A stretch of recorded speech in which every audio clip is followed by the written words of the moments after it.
Finally, we have a new design and color. The Pixel 7 and 7 Pro comes with a flat and curved front display, plus a Cyclops-style rear design, which may look similar to the Pixel 6, but this time the module is not in black glass. We have a dual-tone finish, which looks cool.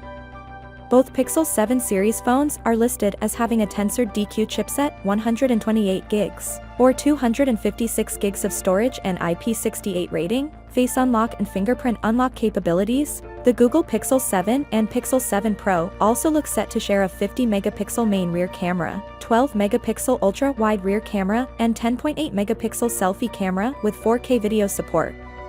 The Pixel 7 series is cinematic video mode, which is something similar to what Apple have done in the iPhone 14 Pro Max. And it is gonna focus on the subject and blur the background just like the name suggests. We are going to get a 5x optical zoom instead of 4x from the last year, and whopping 30x digital zoom instead of 20x last year on Pixel 6 Pro. And on Pixel 7 you guys will get a 8x high-resolution zoom.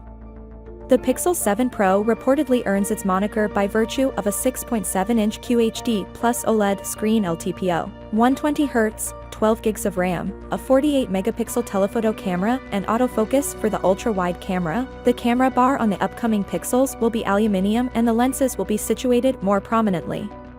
By comparison, the standard Pixel 7 looks set to offer a 6.3-inch FHD plus OLED screen, 90Hz, 8 gigs of RAM, no telephoto camera, and a fixed-focus ultra-wide rear shooter.